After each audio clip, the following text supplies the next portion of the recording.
और महादेव ने जैसे ही कन्या को देखा, देखते से ही भगवान शंकर ने पूछ लिया माता पार्वती जी से।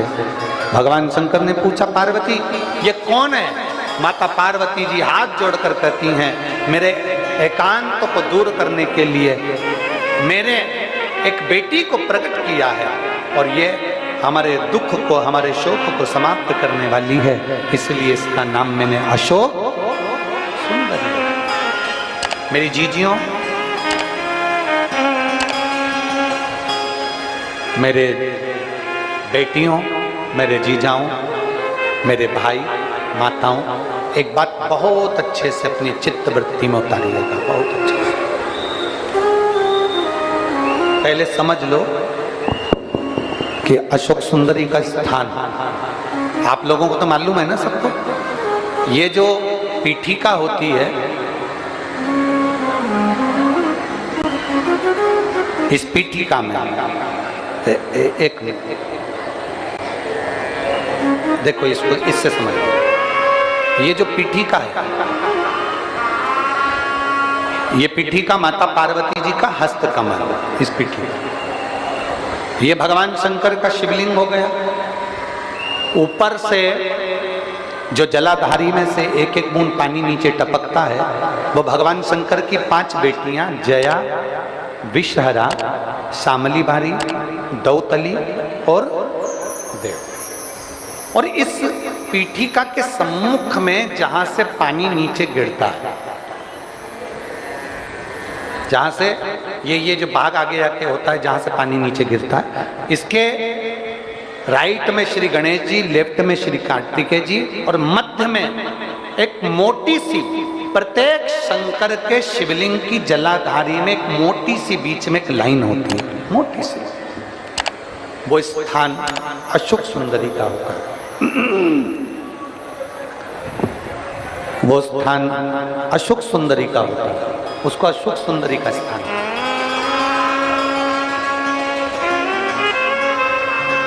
जब विशेष बहुत आपको लग रहा है कि ये कार्य होने वाला नहीं है, और विशेष अगर कोई कार्य, और बहुत समय अगर आपके निकल भी गए हो, बहुत समय आपका लग गया और वो कार्य नहीं हो रहा, 5 बेलपत्र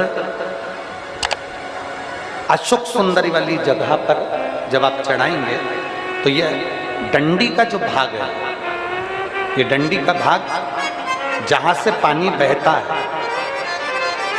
जहां से जल बहता है, उस स्थान की ओर इस डंडी के भाग को रखेंगे। 5 बेलपत्र, एक बेलपत्र जब डंडी का भाग हमने इधर कर दिया,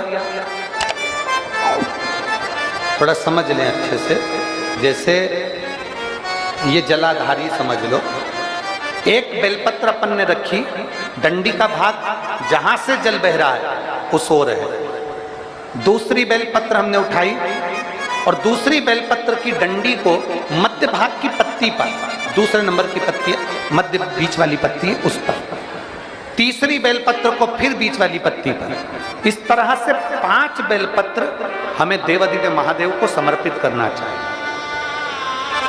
5 बेलपत्र पर अपनी 3 उंगलियां भगवान शंकर की 5 बेलपत्र पर स्पर्श कर और 1 लोटा जल भगवान शंकर को पंचाक्षर मंत्र नमः शिवाय, षडाक्षर मंत्र ओम नमः शिवाय या श्री शिवाय नमस्तुभ्यम कहकर जल चढ़ाने की दिशा, हमने पहले भी आप लोगों से कहा, अगर विशेष कोई कामना से हम जल चढ़ाते हैं, विशेष कोई मन की बात है और वो नहीं हो रही, उसके लिए हम जल चढ़ाते हैं, तो ध्यान रखने वाला विषय है, जहां से जल बहता है उसके ठीक विपरीत में आप बैठ जाओ। जल उत्तर की ओर जा रहा है, आप दक्षिण में बैठ लो, दक्षिण में बैठकर उत्तर की ओर मुख कर लो, क्योंकि जल उत्तर की ओर जा रहा है।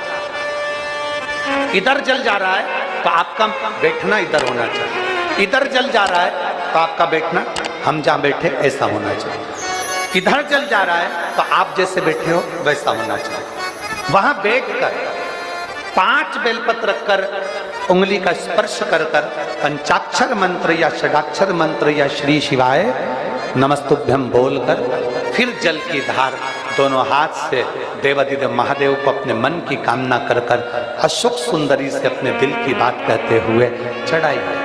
2 या 2.5 महीना होगा और देवादिदेव महादेव आपका वो कार्य सफल करेगा। अशोक सुंदरी हमारे दिल की, हमारे हृदय की बात को स्वीकार करना। अशोक सुंदरी कितनी बेलपत्र? जम के बोलो जरा। 5 क्रम से 3 उंगली का स्पर्श, पंचाक्षर मंत्र का जाप या षडाक्षर मंत्र का जाप या श्री शिवाय कहते हुए बाबा को दिशा में बैठकर जल समर्पित करते हैं कि भोला सब दुख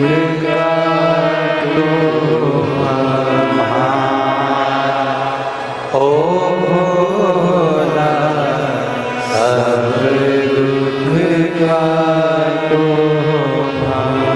हृदय से बाबा से कहकर दिल से निवेदन जब हम करेंगे, सुनती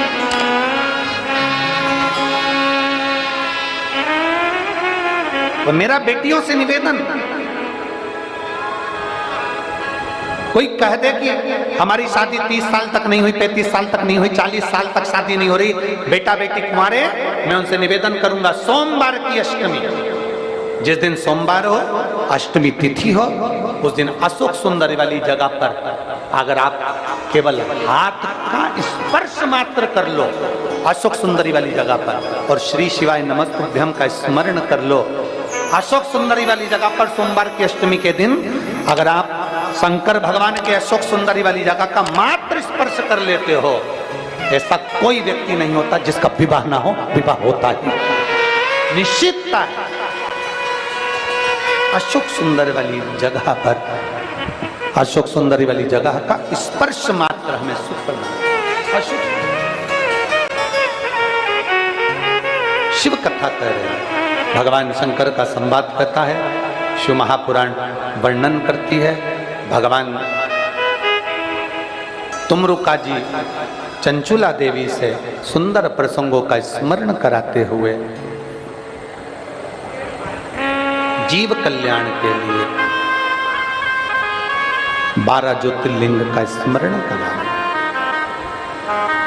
हे चंचुला, प्रथम ज्योतिर्लिंग के रूप में भगवान तुमरुका जी कहते हैं, चंचुला, चंद्रदेव को काया का रोग हो गया था, काया के रोग से मुक्त होने के लिए उसने पार्थिव शिवलिंग का निर्माण किया, रेत बालू का शिवलिंग बनाने का फल क्या होता है? ब्राह्मण शिवरात्रि पर, सावन महीने में, प्रत्येक मासिक शिवरात्रि पर, प्रत्येक प्रदोष पर आपके घर पर आकर पार्थिव शिवलिंग का निर्माण कराते हैं, या आप स्वयं शिवलिंग का निर्माण करती हो। उस पार्थिव लिंग के निर्माण का फल क्या है? क्या फल?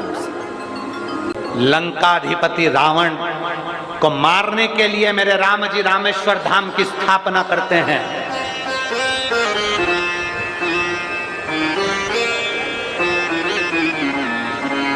शिव जी प्रसन्न होकर पूछते हैं, राम तुमने मेरी स्थापना करी? हाँ। किसके लिए? इस रावण के संहार के लिए। मेरे भगवान भोलेनाथ कहते हैं, राम तुम अयोध्या से चले थे, अपने पिता का एक गुण तुमने अपने अंदर धारण कर लिया था। आपके पिताजी प्रतिदिन शिवलिंग की पूजन करते थे, आपने वो गुण लिया, नियम बनाया, जब तक मैं शंकर के शिवलिंग का पूजन नहीं कर लूंगा तब तक कुछ ग्रहण नहीं करूंगा। जहां जहां राम जी रात्रि रुकते थे, सुबह उठते ही शंकर के शिवलिंग का निर्माण करते थे और उसकी पूजन करते थे। स्वयं मेरे भोलेनाथ जी ने कहा, राम क्यों चिंता करते हो? पूरे राम पथगमन में भारत सरकार के द्वारा राम पथगमन बना है। अयोध्या से लेकर लंका तक के रामेश्वर तक राम पथगमन बनाया गया है। पूरे राम पथगमन में जहां राम जी पैदल चले हैं बहुत सुंदर सुंदर बनाया गया है। उस पूरे राम पथगमन में आप कभी मौका लगे तो चलकर जाना, देख कर आना। पूरे राम पथगमन में जितने राम जी के मंदिर नहीं हैं, पूरे राम पथगमन में उतने महादेव के मंदिर हैं, क्योंकि राम जी ने शंकर जी की स्थापना की।